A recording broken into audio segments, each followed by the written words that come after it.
a 40-year career in professional nursing.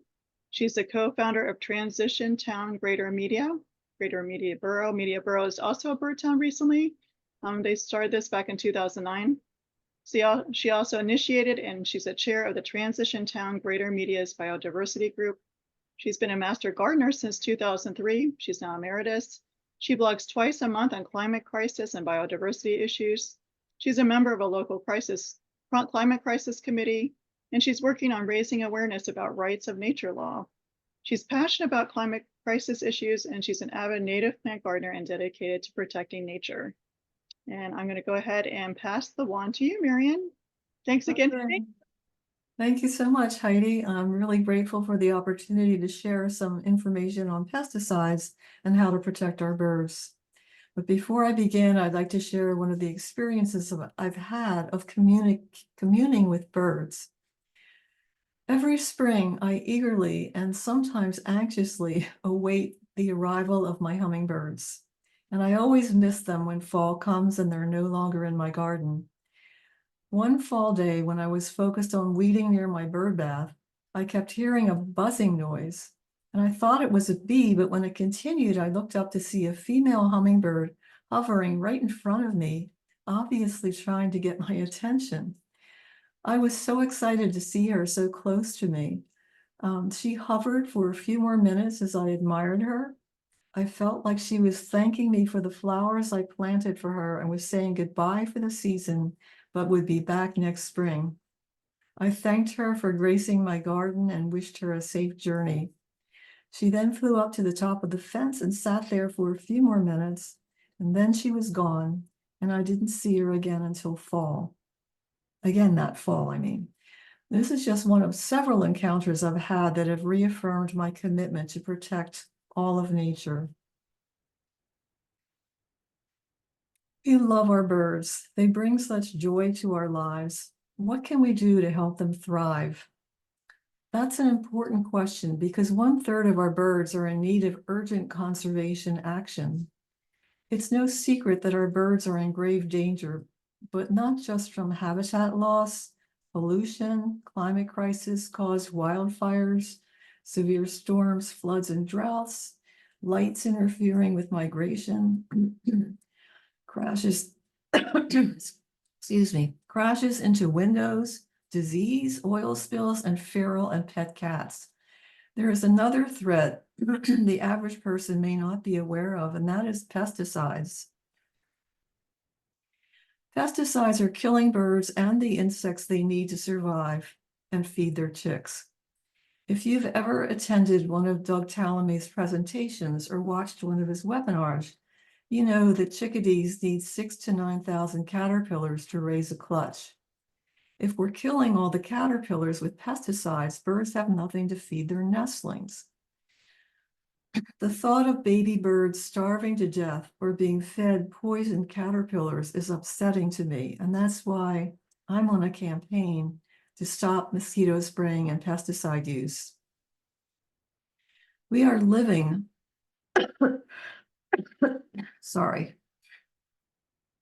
we are living in a sea of pesticides. Landscapers and homeowners use these toxic chemicals on lawns, plants, trees, and insects, especially mosquitoes. Pesticides are readily available on store shelves, and they are used on everything from produce to pets. Pesticides have harmful and even deadly impacts on wildlife. The Xerces Society, Beyond Pesticides, Doug Tallamy, and even the EPA warn about the harm of pesticide use to wildlife, pets, and people. Approximately 67 million wild birds are killed in our country every year by pesticides, and long-term pesticide effects that persist in the environment continue to kill birds over a sustained period of time. So if pesticides are so harmful, why are we using them? One reason, I think, is the outdated idea that we need to have a perfect lawn and no bugs should ever be allowed to chew on any of our plants or trees. To achieve that goal, we are poisoning every living thing, including ourselves. Thank God for Doug Tallamy, who has started a revolution in gardening with his inspiring books and his homegrown national park initiative. He told me he rails against pesticides on a daily basis. But as I said before, pesticides are not the only problem our birds face. We have a lot of work to do to help people change their thinking about property management and being an earth steward, which Dr. Tallamy says is everyone's responsibility. Nothing brings that point home better than climate crisis, which is inextricably linked to biodiversity.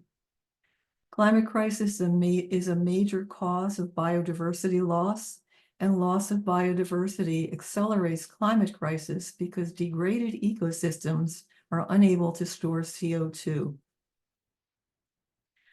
So let's take a look at the pesticide problem. 67 million birds are killed every year by pesticides used by landscapers and homeowners on lawns and gardens. Pesticides are also used in public spaces. All pesticides are harmful to birds, insects, aquatic life, other wildlife, pets, and people. There are 4 types of pesticides that we need to be aware of. Insecticides, which kill insects, herbicides, which kill weeds, fungicides, which kill fungus, and lastly, rodenticides, which kill rats, mice, squirrels, chipmunks, woodchucks, porcupines, and beavers, as well as the birds that feed on them. Marion, I just want to interrupt real quick. Do you want me, let me know when you want me to move to the next slide. Oh, you don't have, okay, I'll let you know. Okay, I'm thanks. on number 6 now. Oh, okay, let me move ahead. Sorry. Because I thought that, yeah, so this is the pesticide problem that you were just mentioning. Yeah, okay, so on slide number 6, let me see where you are here. Types of pesticides. Okay, you can go on to the next one. Okay. I think. Let's see. This was the common pesticides like neonics and. Yes, okay. Thank you. Sorry. I thought you had my notes so that you could follow along. Sorry. No, I don't. Okay. Some common pesticides used are neonicotinoids, unaffectionately known as neonics. They are the worst pesticide and widely used in our country. Glyphosate, which is also known as Roundup, carbaryl, the permethrins, and then lastly, the rodenticides, the chemical names of which are too numerous to even mention. Next slide. Pesticides harm birds in many ways by killing them when they eat pesticide-coated berries and seeds, by killing insects crucial to birds and their young, by contaminating or killing plants necessary for bird survival, by accumulating in fish, mammals, and other prey that raptors depend on, by suppressing immune systems and inhibiting movement, by thinning their eggshells and reducing chick weight, and by affecting birds' ability to reproduce. So you can see how harmful pesticides are to birds. Next slide. Systemic insecticides penetrate the entire plant, stems, leaves, pollen, nectar, and fruits. And when applied to seeds, the plants absorb the pesticide as they grow. Next slide. Neonicotinoids, or neonics, are mostly banned in Europe, but are the most widely used pesticide, as I said, in the United States. Neonics are so deadly to birds that a single neonic-coated seed can kill a songbird. Birds that visit agricultural fields are especially at risk. Neonics contain active ingredients like imidacloprid. Some of these names are really hard to pronounce, and I can't even start to pronounce the next 3 here. Imidacloprid is often used as a seed coating. Neonics can be lethal to birds if ingested, even in small quantities. They are toxic to a wide range of insects, including pollinators, and can remain in groundwater, ponds, lakes, and streams for a long period of time. Next slide. Glyphosate is an herbicide commonly used in home gardens. It's highly toxic to aquatic insects when it leaches into groundwater, streams, and ponds. Birds that rely heavily on aquatic insects, especially when rearing chicks, can be affected. Next slide. Carbaryl is a member of the carbamate family of insecticides. It's commonly used on lawns, green spaces, and crops. It can have severe effects on human health and birds. Both short-term and long-term occupational exposure of humans to carbaryl has caused neurological effects. These effects seem to be reversible when exposure is discontinued, luckily. Headaches, memory loss, muscle weakness, and cramps, and anorexia are caused by prolonged low-level exposure to carbaryl. Symptoms of carbaryl poisoning in exposed people include stinging eyes, wheezing, sweating, and nausea. And the interesting thing about this insecticide is that the EPA, I think it was in 2009, was thinking about banning it. The companies that made it, of course, fought against that, and I think it has been continued to be used. But I have been researching this, and I keep seeing different dates for when it's going to be banned, and I think it's still in use. So next slide. Permethrins are used extensively by mosquito spray companies. Permethrins are also known as sumethrin, resmethrin, deltamethrin, pralethrin, and etofenprox. Permethrins are highly toxic to bees, other insects, fish, and small aquatic organisms. Permethrin runoff from soil contaminates surface waters. Permethrins are low in toxicity to birds. However, there are potential risks for birds and mammals that eat aquatic organisms. And of course, when it's killing off all their caterpillars, that's another problem for birds. Permethrins can last a long time in the environment, and they may accumulate in fish. Next slide. Permethrin is a possible human carcinogen. Skin contact with permethrin can cause tingling, itching, burning, or numbness. These sensations usually go away after 48 hours. Exposure can occur by touching, eating, or inhaling the spray mist during application. And the interesting thing is I have seen employees of these mosquito spray companies spraying this stuff without wearing any protective gear. Inhaling pyrethroids can irritate the nose, throat, and lungs. Next slide. Permethrins are especially toxic to cats. They shouldn't be outside anyway, right? Next slide. Mosquito spraying kills only 10% of adult mosquitoes. So is spraying worth it? I don't think so. Mosquito spraying kills caterpillars and other insects that birds need to survive and feed their babies, as I've said before. Mosquito spraying contaminates plants that insects then eat and get contaminated themselves. Mosquito spraying drifts to neighboring properties and contaminates native plant gardens, which is a real problem in our area in media. Next slide.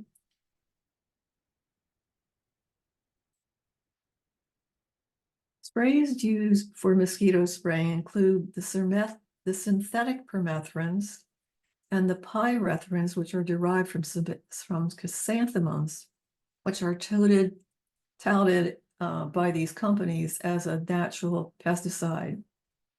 They are not natural pesticides. The last group of pesticides for mosquito spraying are the organophosphates, malathion and naled, These insecticides target the nervous systems of insects.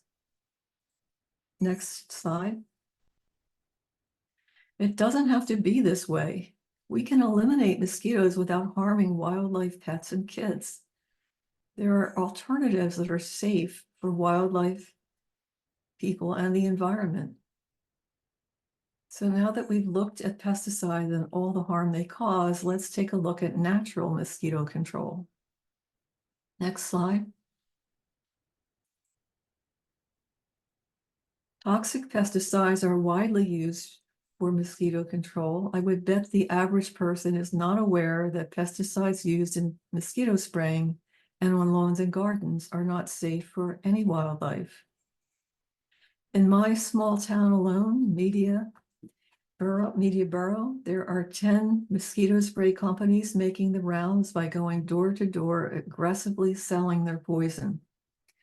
The homeowner who uses one of these companies is inadvertently contaminating neighboring properties all around them because pesticide spray drifts past property lines, especially when houses are close together.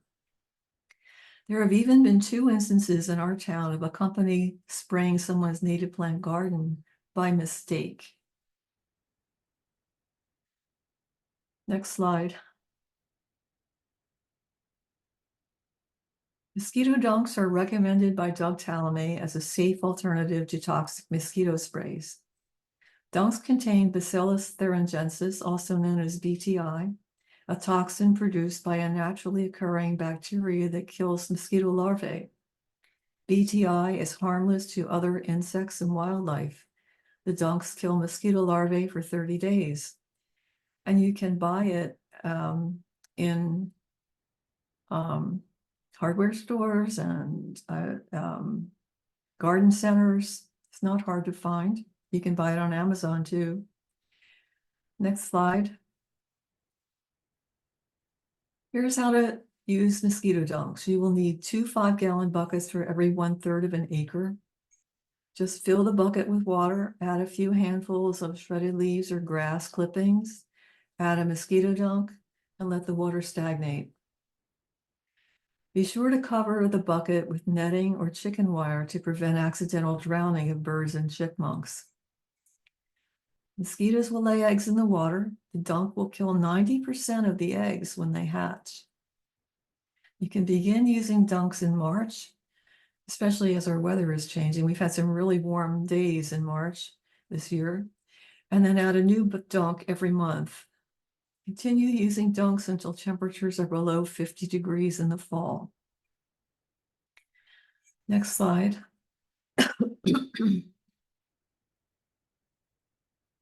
Here's an eye-opener. A seasonal contract with a mosquito spray company costs $649. The cost of mosquito dunks in a bucket for the season is $15. The cost of protecting our birds, insects, and the environment is priceless. Please share this information. You have my permission to post it everywhere. Next slide.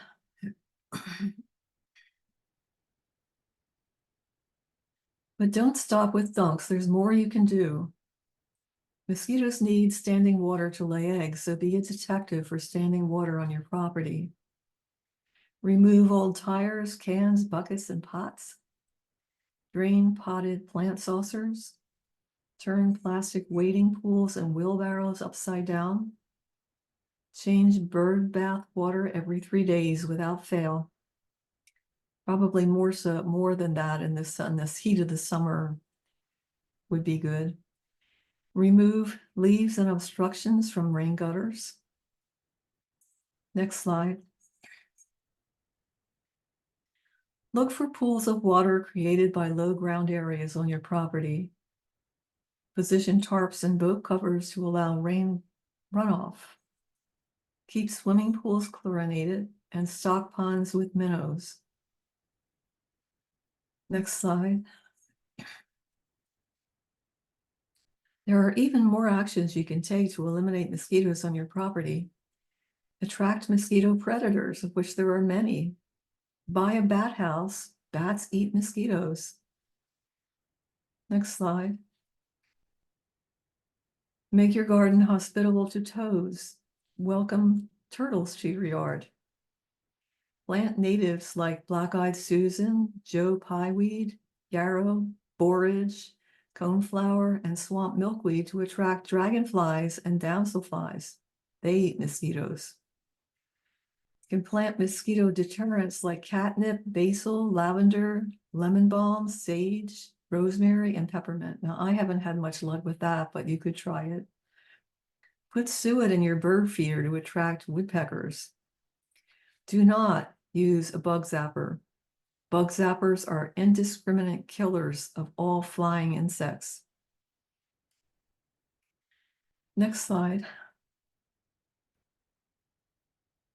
Add yard signs to your property to inform neighbors.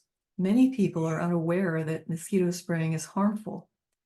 Signage is a good way to help your neighbors learn about the harmful effects of mosquito spraying, but don't stop there. Please share this information on natural mosquito control with your neighbors. Mosquitoes fly from yard to yard, so the best way to eliminate them is to educate and enlist the support of your neighbors. Next slide.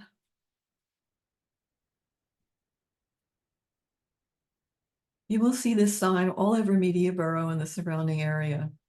Our Transition Town Greater Media Biodiversity Group is working with Media Borough's Environmental Advisory Council on a massive community educational campaign and safe alternatives to mosquito spraying. Next slide. As part of our educational campaign, we distributed these doorknob hangers on 1,400 homes in Media Borough.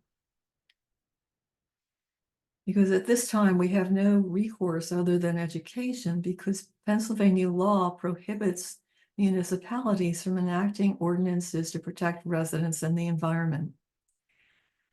Because protective laws are also needed, we are working to urge governments, starting with local and then moving all the way up to federal, to adopt a rights of nature law. Next slide. We also need to protect ourselves from mosquito bites, and you can do that by placing netting on your garden hat, using a fan on your porch or patio, and using Repel lemon eucalyptus insect repellent.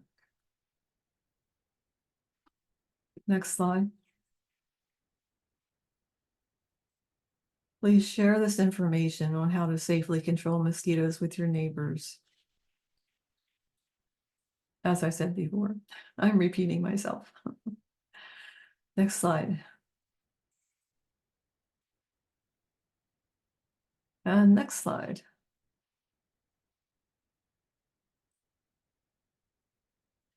There are a number of things you can do to protect birds. As you can imagine, do not use pesticides, herbicides, fungicides, or rodenticides on your property.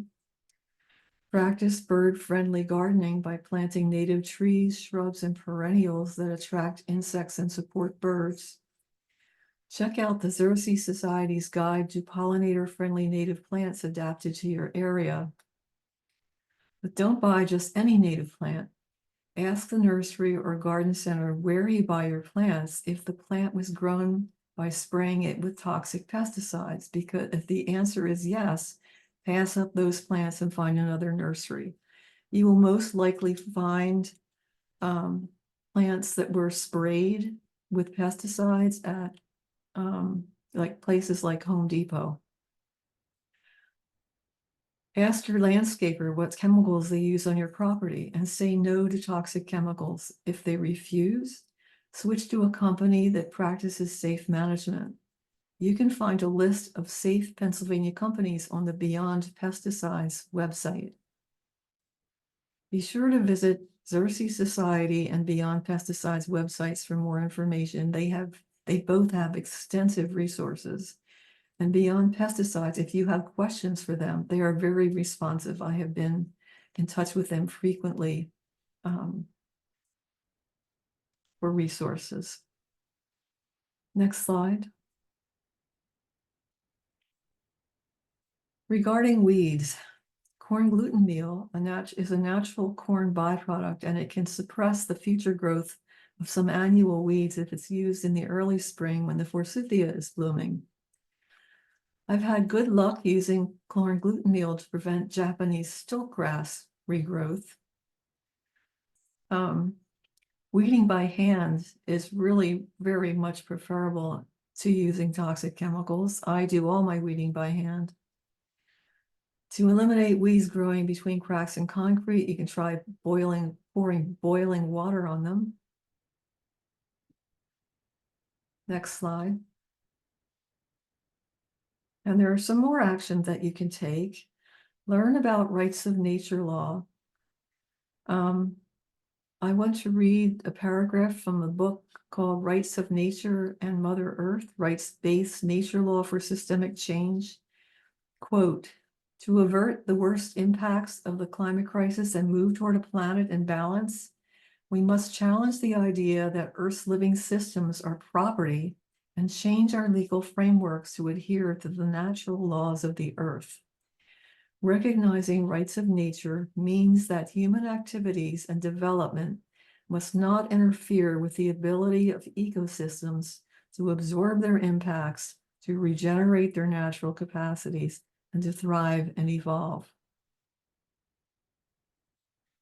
Rights of nature law is a worldwide phenomenon, and we even have rights of nature laws in our country already, not in Pennsylvania though. So contact your legislators about the need for a rights of nature law. And that's something our biodiversity group is currently working on to spread awareness for the need of rights of nature law. Urge legislators to enact laws to protect people and the environment from pesticides. Three of us from our biodiversity group met with two of our legislators, our state legislators, about pesticides. And I'm happy to report that Jen O'Mara is doing a pesticide program on her Facebook page. I'll be telling you about that later.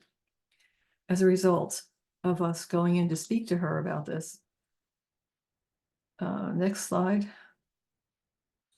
So take-home points. Pesticides harm and kill our birds and the insects they need to survive and feed their chicks. Know what pesticides are used on your property by your landscaper. Stop spraying for mosquitoes. Use natural mosquito control instead. Add signs to your yard to educate your neighbors. Protect our birds by joining the campaign to end pesticide use.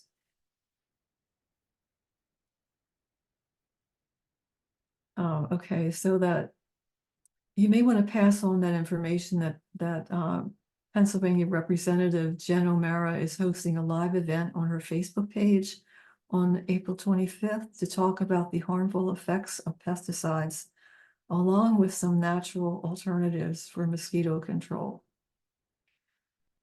Please feel free to use this presentation to teach others about the dangers of pesticides. You have my permission to use it. And thank you very much for your attention. I hope that this was helpful. And if you'll just start, Heidi, if you just start with the next slide, and it will run through some nice bird photos for you. No, I'm doing that now. Thank you. You're welcome. Did you take all these yourself? Oh, no. I researched to find them. Oh, beautiful. Aren't they? I just love them.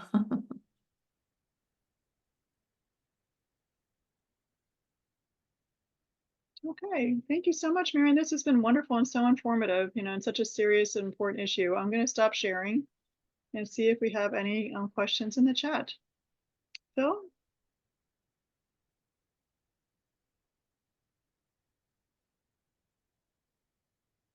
Phil, do you want to let us know if there's any questions in the chat? Oh, I was talking. I just forgot that I was muted. It doesn't matter how experienced you are with this stuff. True. Yeah, there's room for plenty more questions. One question was, what about permethrin used in clothing? Do you have any thoughts on that? Yes, I do. It's a good question. I order my permethrin treated clothing from a company online. I can't think of the name of it at the moment, but it's impregnated into the cloth of the Mhm. garment, and it's supposed to be good for the use, for the whole entire use of the garment, for the entire life of the garment. And I have not had a problem with ticks since then. I've had Lyme disease 4 times. Every Oh my time I gosh. got it was in my backyard. And I have done everything. I have a deer fence. I took every precaution that you can think of, and that's recommended. And since I have been wearing these permethrin treated clothes, I have not had a problem with ticks. Yeah, I think, there are, our fascination with insecticides, I think, came from some pretty severe issues like with malaria and things like that, where it really is necessary to control certain species of insects. Hopefully we have some better ways of doing that uh, than just the uh, I can't blocking the name, but organic chemical treatment. Next question. Can we Can I have? just say one more thing? Sure. I would not treat clothes myself with permethrin, but from this company, I feel safe with it. Okay. Okay. Next question is, can they have a hard copy of the presentation? And you said Sure. that would be okay. Okay. I think I already sent it to Heidi, Yeah, right? I sent well, you the text. yeah, like I mentioned at the beginning, there will be a toolkit that will include the presentation, the PowerPoint slides, and also this recording as well. Is that what you were needing? Barbara, were you asking for this one? Okay. Is that what you needed? Barbara, you're muted. Are you talking to me, Barbara Malt, or is there another Barbara? There's Barbara back. Go ahead, Barbara. Back. No, I think you're not talking too many barbers, right? Yeah, because some of those slides are perfect posts for Facebook and other social media. So, just wanted a hard copy. Okay. Like I said, I'll be putting a toolkit together. I'll send everyone a link to that, and then it'll live on our Google Share Drive for our Birdtown. Okay. Good. Okay. I would be happy for you all to post those signs and whatever else you'd like to post on social media. Yeah, get the word out. Next question. Is there a website devoted to rights of nature laws? Yes, there are several. And I've also written 3 blogs on the subject, and I think I put that in the references. I think it's all in the references.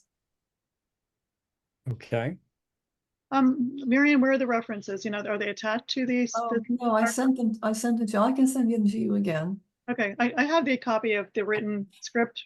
Is that where the references are? No, it's a separate document. Oh, can you resend those to me? I can include that in the toolkit. Thank you. Yeah. Great questions. Phil, any more questions? Yes. Do you have any recommendations for where did you get those pesticide-free zone signs? Yes, they came from the little round ones. Yeah. Yeah, they came from Beyond Pesticides. Yeah, we bought a number of them and we're giving them away in Mediaborough. And just so you know, everyone, we do have on our website under resources a whole section on pesticides. I actually put a whole resource page together myself. It includes, the Beyond Pesticides and other great organizations to look at too. So, if you don't get a chance to look at our share drive and the toolkit, it is right on our website under resources, under threats to birds about pesticides. Okay, Phil, our wonderful vice president. Any other questions? Yes. Where does the data for your statistics come from? Insects, the numbers of insects killed, or number of birds killed by pesticides? Oh, I used a number of references, and I think they're all in the resources list. Okay. Yeah. They're all legit. Well, you know, the added comment to that, and I can understand it, is like when you're giving a presentation on something, often somebody in the audience says, "Oh yeah," you know, well, how do you know that? Yeah, You need to have the answer. yeah. That was it for the questions in the chat. Any Oh, other questions come to mind? if you have a question, feel free to unmute yourself and answer, Barbara, or ask the Yeah. question. Just one question. The items you're handing out, the doorknob hangers on mosquito control, were they all funded by the borough? Where did you get the money from? They were funded by the borough, yes, and we Okay. got them from Beyond Pesticides. Okay. They Thank will you. actually send you, Beyond Pesticides will send you 25 for free. Oh, wow. But of course, we ordered 1,400, so we had to pay for them.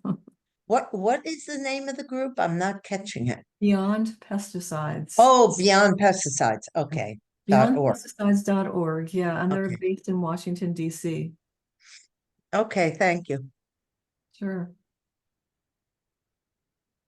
How much was that, if you don't mind asking, Marion, to print 1,400 of those door hangers? I don't know, because Okay. I wasn't involved in the cost. Okay, no worries, I just, But you can find that out by going to Beyond Pesticides. okay. Great questions. Anyone else? Go ahead, Carol. Hi, I just want to mention Beyond Pesticides also has a really kind of profoundly good program called Sustainable Parks. And it's a way of changing, training either municipal staff who may take care of parks, or we're looking into training the consultants in my little town who takes care of the, the actual working of the parks, including the athletic fields. How to change over to organic methods. A couple little factoids from it. It doesn't cost, they keep the costs within the budget of what you're already spending. It's data based. It starts out with comprehensive soil sampling of not only nutrients and so on, but also the structure of the soil and the microbes and so on. So you start with some very solid data that a program is devised from. And it's costs a little bit more in the first year, and then it costs less in every year after that. And the last thing I'll say is that once you learn the methods, you can start transferring it to other fields in your town. So that includes not just these pesticides, but herbicides and also synthetic fertilizers, that you really don't want any of the wildlife exposed to any of these things, nor do you want the streams exposed and the wildlife in the streams, which do affect the birds and so on and so forth. So that's another really more involved but very good program that they have. Oh, Carol, thank you. So that was beyondpesticides.org, correct? Yes, it's called Yeah. Sustainable Parks Program. That's awesome. Thank you. Mhm.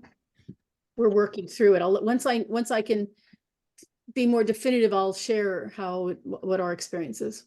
Oh, that'd be great. Thank you so much. Also, is there anyone that has any like proclamations, resolutions, or ordinances that they've passed in their municipalities regarding pesticides and pesticide use on the municipal properties? I know Westchester has. Oh, really? Wow. Yeah. Was it a resolution or proclamation or ordinance?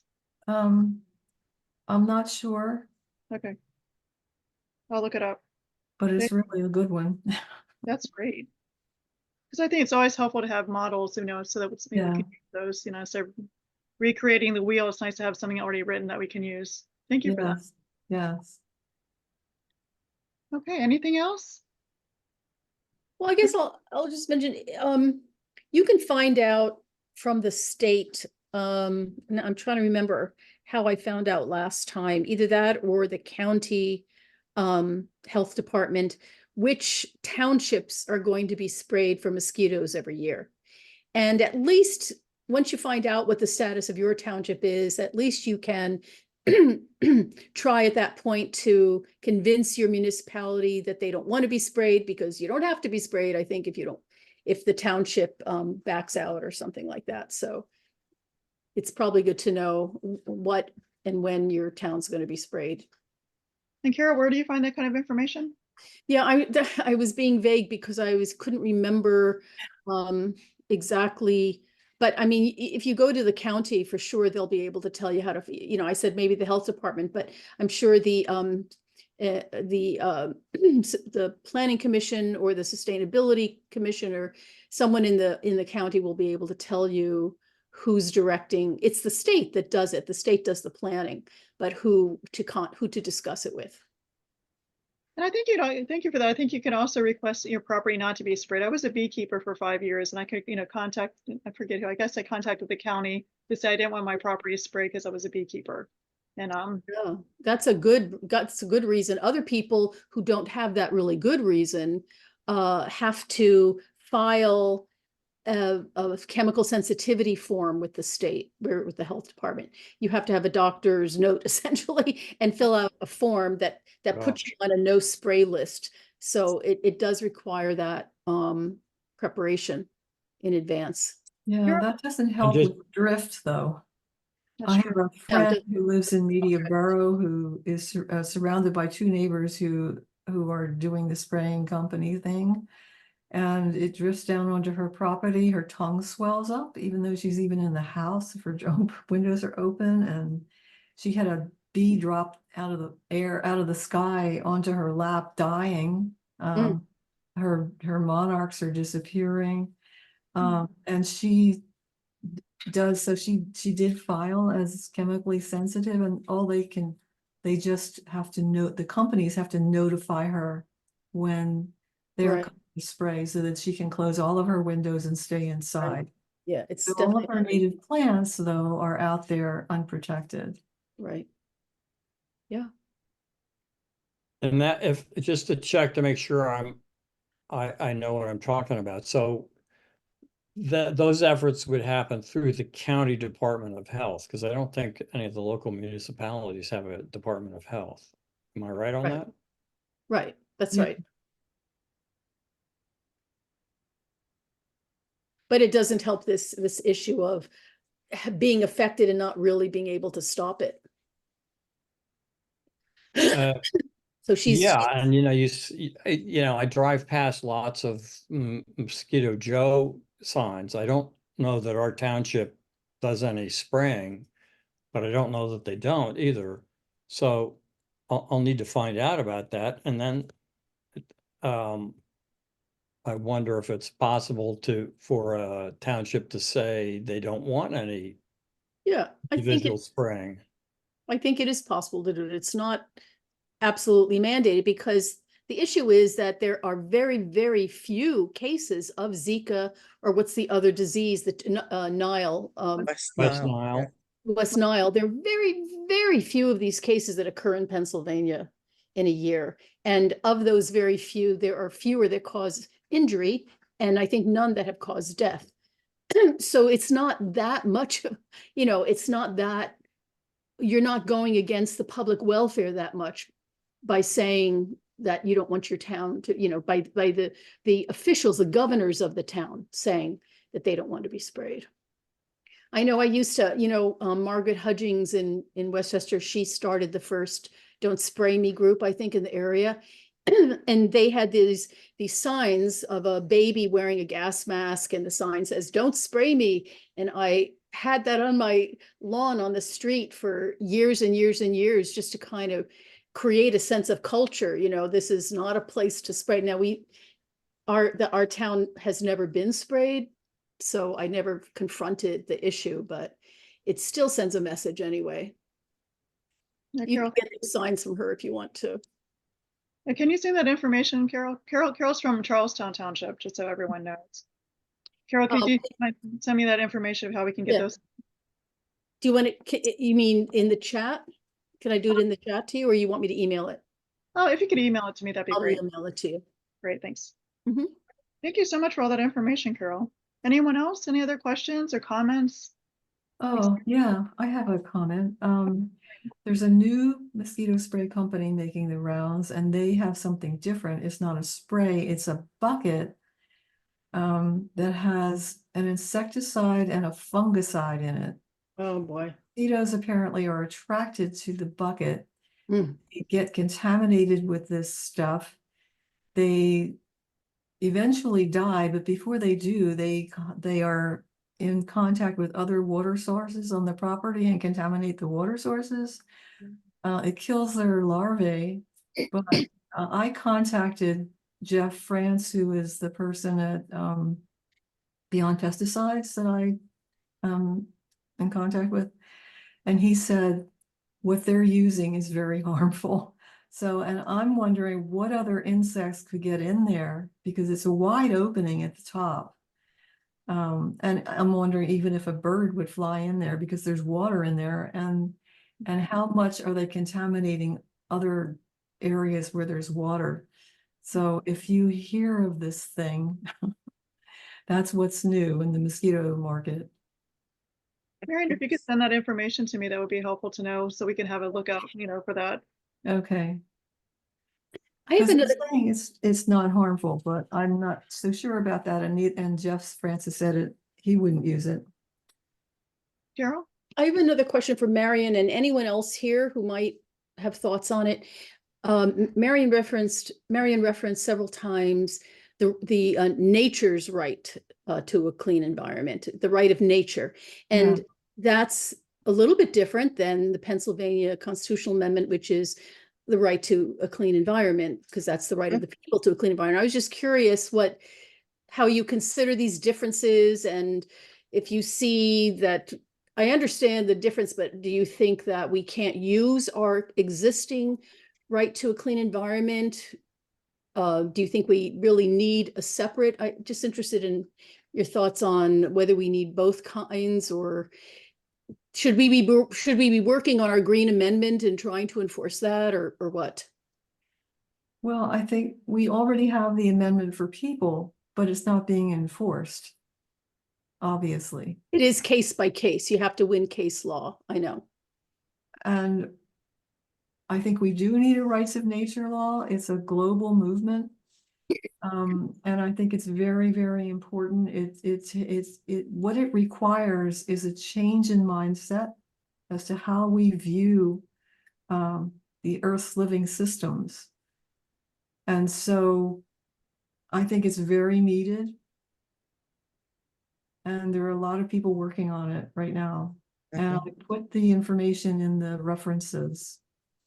Yeah, I just heard about it a couple of weeks ago. Robin Wall Kimmerer gave a talk, and she on the respectful harvest, and she raised this whole idea about this. And it's really what it's really doing is kind of going back to indigenous practices of treating the land with respect and always never doing any harm to the land, really. So that's why I'm really interested in this. I think this is just I just learned about it, so I'd like to find out more about that and work on that. Great. Well, please spread the word. We really need to raise awareness about this. And where are you located? I'm in Richland Township, Bucks, Quakertown. Oh, okay. up in Bucks County.